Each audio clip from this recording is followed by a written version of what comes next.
안녕하세요. 울타리 선교회 나주옥 목사입니다. 오늘의 성경 말씀은 마태복음 19장 18절의 말씀입니다. 그가 예수께 물었다. 어느 계명들을 지켜야 합니까? 예수께서 대답하셨다. 살인하지 말아라, 간음하지 말아라, 도둑질하지 말아라, 거짓 증언하지 말아라, 아버지와 어머니를 공경하여라, 그리고 내 이웃을 내 몸과 같이 사랑하여라. 사람이 살면서 다른 이들로 하여금 칭찬받을 일과 미움받을 일이 많지요. 그 미움받을 일 중에 가장 뚜렷한 것이 있다면 그게 바로 도둑질하는 행위라고 생각이 되네요. 도둑은 다른 사람의 물건을 훔치거나 빼앗는 사람을 말하지요. 고조선의 8조법에 다른 사람의 물건을 훔친 자는 잡아다 노비로 삼는다는 구절로 보아서 그 당시에 이미 도둑이 있었다고 보네요. 세계사의 여러 고대 문명에서도 도둑의 처벌에 대한 법률을 확인할 수 있어요. 함무라비 법전, 제일 먼저 지어진 그 법전, 만약 어떤 지역에서 발생한 절도에 대해 도둑을 잡지 못하면 마을에서 배상해야 한다라고 되어 있답니다. 로마 제국의 12표법, 방화범, 절도범, 타인의 경작지에 무단으로 침입한 자는 사형에 처한다고 되어 있다네요. 고대 사회 이후 절도죄는 중요한 사회 범죄로 취급되었다고 하죠. 현행 대한민국 형법은 절도와 강도의 죄에 대해서 일반 절도의 경우 6년 이하의 징역 또는 1천만 원 이하의 벌금의 처벌을 규정하고 있으며 그 외 야간 절도, 특수 절도, 강도, 강도상해 등에 대하여 처벌 규정을 두고 있답니다.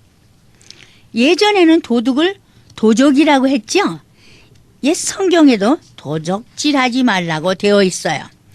도적은 다른 사람의 물건을 훔치거나 빼앗는 사람, 도둑과 비슷한 단어이나 좀 더 집단화된 도둑이니 도둑 집단 강도를 도적으로 부르는 경향이 있습니다. 도적은 주로 어떤 지역에서 활동하는가에 따라서 달라져요. 산에서 활동하면 산적, 마을이나 들에서 활동하면 초적, 바다에서 배를 타고 활동을 하면 해적, 말을 타고 활동, 주로 평야나 초원에서 활동하면 마적, 비행기 내부에서 활동한다면 공적이라고 하지요. 다만 각자의 영역이 보통은 약간씩 겹치지요. 산적도 마을을 습격하는 일이 많으며 초적도 적당한 고갯길을 점거해서 산적처럼 노는 경우도 있고 해적은 넓은 강에서의 수족을 겸하거나 아예 항구에 상륙해서 항구를 박살내는 경우도 있답니다. 공적의 경우 여객기 내부에 잠입해 강도 행각을 벌이는 것을 의미한다지요. 마적은 활동 범위라기보다는 평소 도둑질할 때 사용하는 장비에 따라 구분한 것이라 산적, 초적, 해적 등을 겸할 수 있겠죠. 이중 해적이 마적이 되는 경우는 흔하지 않지만 보통 해적선에 따로 말을 적재하고 다니는 경우가 많은데 스페인의 남미 정복단이 대표적인 예랍니다. 도적이 발생하는 원인은 보통 이렇죠. 첫째, 내정이 불안할 때 국가 내부의 정치가 안 좋은 경우에 도적이 많이 발생한다는 겁니다.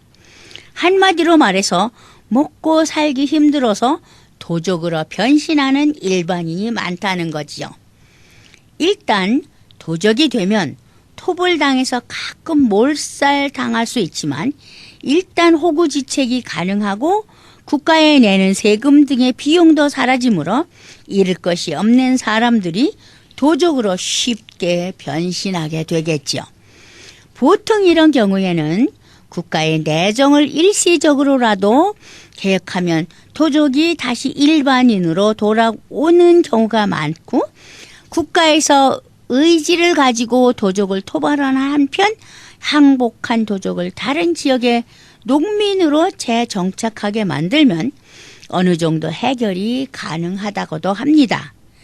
다음은 타국의 불안인데, 이 경우에는 타국의 내정 불안으로 인해서 도적이 된 사람들이 국경선을 넘어서 도둑질을 하는 경우를 말합니다. 보통은 국경선 지역만의 문제로 치부하기 쉽지만 실제로는 국가 전체에 큰 영향을 주지요. 당장 일본의 해적이었던 왜구만 생각해 봐도 쉽게 알 수 있겠죠. 게다가 이런 경우에는 토벌 시 외교 문제가 발생할 수 있고, 발생 지역이 다른 국가라서 발번, 세번을 하기 힘든 경우가 많으므로 토벌이 어려워지기도 한다죠. 그런데 직업적 도적도 있죠. 말 그대로 직업으로 도적을 택한 사람들을 말해요. 주로 범죄자들이 단독으로는 범죄를 저지르기 어려울 때 단체를 만들어서 떼강도 짓을 시작하는 것이 발달이 된다는 거죠. 이런 도적대는 가장 악명이 높고 반드시 토벌해야 하는 종류인데, 그 이유는 이들이 앞서 말한 도적들의 핵심 조직으로 변경되는 경우가 많고, 애초에 양민으로 돌아가지 못하는 데다가 범죄의 질과 규모가 일반적인 도적보다 심각해지는 경우가 아주 흔하기 때문이라고 하죠. 발생 원인을 보면 도적을 하고 싶어서 하는 사람보다는 먹고 살기 힘들어서 도적이 되는 경우가 압도적이죠. 얼핏 보면 불쌍해 보이기도 하고요. 하지만 도적질을 용납할 수 있는 이유는 도둑과 같이 직업적 도적을 택하거나 호구지책이 아니라 유흥비를 벌려고 하는 등의 사악한 목적으로 도적을 하는 경우가 지금은 많이 늘었어요. 큰 해악을 끼치기도 하지요. 선진국이나 치안이 강력한 국가에서는 거의 소멸되어서 일반인들이 잘 모르는 경우가 많지만요. 21세기 시점에서도요, 도적들은 전 세계에서 출몰하고 엄청난 해악을 끼친다네요. 도적이 습격하여 범죄 행각을 벌이는 곳은 살인, 방화, 약탈, 강간 등 각종 범죄가 발생하며 말 그대로 떼강도이므로 피해 범위와 규모가 기하급수적으로 커지지요. 따라서 도적이 출몰하는 곳은 말 그대로 거주민이 다 도망가고 폐허만 남는 곳으로 전략해 버리기가 쉽죠. 따라서 고대부터 국가가 도적을 붙잡으면 기본이 사형일 정도로 처벌을 강화하고 여유가 있을 때마다 도둑들을 끝까지 토벌하는 것이래요. 당장 21세기에도 도적질의 범위와 규모가 큰 해적은 국제법상으로 누구나 자유롭게 토벌할 수 있다는 거죠. 이제 도둑과 도적이 어떻게 다른지 아시겠죠? 도둑을 개인으로 본다면 도적은 단체, 즉 떼강도 같은 것이라고 보면 되지 않겠는지요. 도적 중에서도요, 해적 행위는 인류 공통의 적으로 여겨지는 국제범죄 행위고 보호를 받을 수 없어요. 해적 행위의 처벌에 관해서는 공해상에서 해적 선박을 납포한 국가에게 맡긴답니다. 해적은 민간선을 침범해서 물건을 빼앗고 살인을 저지르는 일이 자주 일어나지요.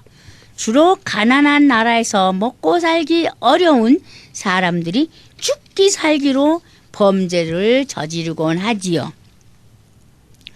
소말리아의 정치적 혼돈과 중앙정부의 통제력 상실 때문에 아프리카의 뿔에 해당하는 소말리아 지역에서 1990년대 초반부터 해적이 나타나기 시작했다지요. 소말리아의 무정부 상태 때문에 소말리아 해역에는 불법 어선들이 많았답니다.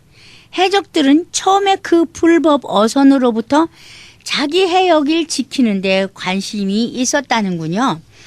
그러나 사업가와 군벌이 개입한 이후에 그 성격이 점차 변해갔다고 하네요. 2006년에 소말리아 이슬람 법정 연맹이 일어났을 시기에는 해적 행위가 잠시 주춤했답니다. 그러나 2006년 에티오피아가 소말리아 이슬람 군벌인 소말리아 이슬람 법정 연맹을 공격한 이후에 해적 활동이 다시 일어났다고 합니다. 에티오피아의 배후에 미국이 있다는 말이 널리 퍼지기 시작했다고도 하고요. 일부 해적들은 원래 어부들로 외국 어선들의 조업으로 인한 생존권 위협에 대해 항의하고 있다는 겁니다. 문제는 이렇게 커다란 도적들만이 문제가 되는 것이 아니고 개인의 범법 행위인 도둑이 우리들을 괴롭힌다는 것입니다. 여러 번 말씀드렸듯이 우리 울타리 선교회는요, 중고 물품 상점을 운영하고 있어요. 우리 한인들이 기증해주는 옷가지들, 살림 도구들, 그리고 작은 가구들을 아주 저렴한 가격으로 판매해서 선교회 자금으로 사용하고 있죠. 아담스와 크린셔 인근에 위치한 가게에 오는 손님으로는 히스패닉과 흑인들이 대부분이에요. 가난한 동네이기에 아주 작은 푼돈이 오고 가고 있지요. 인근에는 창기와 홈리스들이 많이 살고 있는 곳이기도 합니다. 문화 자체가 체면이라고는 모르는 부류들이거든요. 이들 벌거벗고 가게를 찾는 이들이 얼마나 많은지 몰라요. 때론 입었는지 벗었는지 구볼조차 가지 않는 차림으로 와서 마구 옷을 달라고 하죠. 그런 때는 사실 거저줘요. 아니 보는 우리가 민망해서 입혀까지 주지요. 좋아라. 그저 한국식으로 끄덕끄덕 90도 각도로 절하면서 입고 갑니다. 그런데 문제는 슬쩍 하려는 부류가 아주 많아요. 신을 신어본다고 신어보고는요, 신은 신발을 신고 자기가 신고 온 거는 벗어 그냥 가버립니다. 바로 도둑질을 하는 그것 자체예요. 그런가 하면 옷을 입어봅니다. 입은 채로 벗은 옷을 던져버리고 달아납니다. 그 또한 도둑질이지요. 그러나 어린아이를 안고 와서는요, 어린아이를 안은 가슴에 슬쩍 옷가지를 감추기도 해요. 그런가 하면 어린이를 수레에 태우고 그 수레에 슬쩍 필요한 물건을 감추어 버리기도 합니다. 그리고 커다란 가봉을 메고 와서 슬쩍 물건을 집어넣고 시치미를 뚝 떼요. 이런 모든 수법이 도둑질이라고 할 수 있겠죠? 그러면서 조금 더 양심의 가책 같은 것은 처음부터 느끼지를 않아요. 오직 알면 장난이고 모르면 자기 물건이 되는 알 수 없는 법이 존재한다고나 할까요? 어찌 우리만 이런 일 당하겠어요. 한국 분들은 옷가게를 많이 하고 계시지요. 그런 일이 타반사로 일어난다는군요. 우리는 미국이라는 나라가 기독교 국가라고만 알았던 것이 이렇게 한국에서조차 알 수 없는 일들이 자주 일어나고 보니까 정말 어처구니가 없을 때가 아주 많아요. 어제 아침의 일이에요. 우리 가게에 자주 오는 창기들이 많이 있어요. 그중 한 여자가 제법 날씬하고 예쁘게 생긴 사람인데요. 아침 일찍부터 와서 수선을 비우기 시작했죠. 밖에 이렇게 늘어놓은 옷가지들을 마구 틀어놓더니 가게 안으로 쑥 들어와서는 여기저기 다니면서 슬쩍슬쩍 가방에다 마음에 드는 건 집어넣고요. 또 여기저기 흐트러 놓습니다. 한참을 수선을 떨더니 값을 지불할 생각을 하지 않고 슬쩍 나가려고 하는 거예요. 불러 세웠죠. 그리고 가방을 열라고 했죠. 가방을 열어봐. 말을 들으려 하지 않아 목소리를 조금 높였습니다. 가방 열어! 빨리! 물론 한국말로 하기도 하고 영어로 하기도 하고 합니다만 무슨 말인지 다 알아들어요. 그랬더니 가방을 열어 보였습니다. 거기에 들어있는 물건 값이라야 5불도 안 되는 것들을 몰래 숨겨가지고 가려 했던 거예요. 그래도 모른 척하면 버릇이 될 것 같아서 그 물건들을 가방에서 꺼냈습니다. 그랬더니 덜덜 떨면서 미안하다고 말을 하는 거예요. 이런 것이라면 달라고 하면 그냥 주었을 텐데 왜 몰래 가지고 가려고 하느냐고 나무랬죠. 그리고는 그 물건을 다시 가방에 넣어 주었습니다. 그랬더니 눈물을 펑펑 쏟는 것입니다. 시커먼 그 얼굴에 달기똥 같은 눈물이 주르륵 주르륵 내립니다. 마음이 아팠습니다. 그대로 그녀를 꼭 껴안아 줬죠. 지금 말씀드린 것처럼 훔치는 일도 많지만 빼앗는 일도 많지요. 빼앗는 수법으로는요, 강도와 사기가 있어요. 가끔 와서 옷을 담아놓은 커다란 상자 있죠. 그 상자채로 그대로 들고 달아나는 강도도 있어요. 물론 그것도 얼마 안 되는 가격이에요. 너무 순식간에 일어나는 일이라 그냥 손해를 보고 말죠. 때론 여럿이 몰려와 들고 달아나요. 몇 명은 수선 피고 몇 명은 들고 도망가요. 정말 떼강도죠. 이런 떼강도를 만날 때는 어떻게 해요? 그냥 당하는 수밖에 없을 때가 많이 있어요. 때론 동네 사람들이 보고 막아주기도 해요. 그래서 가지고 도망가다가 다시 놓고 가는 경우도 없지는 않습니다. 근데 며칠 전의 일이에요. 사기꾼이 나타났어요. 두 부부가 아주 뚱뚱하게 생긴 두 부부가 가게로 다가왔습니다. 그리고는 밖에 이렇게 진열해 하는 물건을 아주 쉽게 얼마냐고 물어서 5불이라고 했더니 50불짜리를 척 가지고 그 물건을 갔습니다. 그러니까 5불밖에 안 되죠. 그러니까 45불을 거실러 줬죠. 몇 분이 조금 후 몇 분이나 지났을까? 그 물건이 마음에 들지 않는다네요. 그러면서 환불을 요구했어요. 받은 50불을 도로 내주고 45불을 거실러 주은 45불을 다시 돌려받았습니다. 그러고 나서 1, 2분이 지났을까? 그 사람 1불짜리를 흔들면서 50불을 냈는데 왜 50불을 주지 않고 1불만 주느냐고 항의를 하는 거예요. 그래서 아침이라 가진 돈이라고는 45불이 전부였는데 너무도 뚜렷한 사기잖아요. 나는 화를 버럭 냈어요. 너 내가 50불 네가 준 거 다시 너에게 준 것이 분명한데 무슨 소리를 하느냐고 악을 썼죠. 그랬더니 이 녀석 바지를 슬슬 벗으려고 해요. 참 기가 막힌 사실이에요. 그래서 소리를 막 지르고 경찰서에 전화 거는 척하고 그리고 바로 우리 이웃에 경비 아저씨가 있어요. 그 경비 사업을 하는 그 가게인데 거기다 연락을 했더니 또 경비하는 분이 또 왔어요. 사람들이 또 몰려들기 시작을 했어요. 사람들이 다 저를 쳐다보죠. 그래서 내가 50불 주고 45불 거실러 받았는데 이렇게 거짓말을 한다고 했더니 그 몰려온 우리 이웃 사람들이 그 사람들 꼭 잡는 거예요. 경찰서에 연락해서 우리 경찰서로 보내자고 제일 보내야 된다고 막 소리를 쳤어요. 그랬더니요 슬그머니 쑥 빠져서 자기 차로 들어가더라고요. 그런데 그 와이프 같이 왔다 그랬잖아요. 와이프는 가게 안에 들어가서 또 큰 뭉태기를 안고 나오면서 이거 다 지불한 거라고 간대요.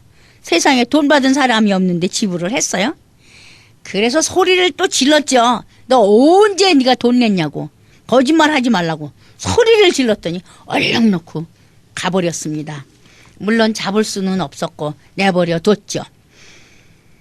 눈을 부릅뜨고 언제 돈을 내느냐고 호통을 치기도 하고 옷가지들을 얼른 내려놓으라고 소리도 지르고 이런 여러 가지로 소동을 피면서 그 사람들은 가버렸습니다.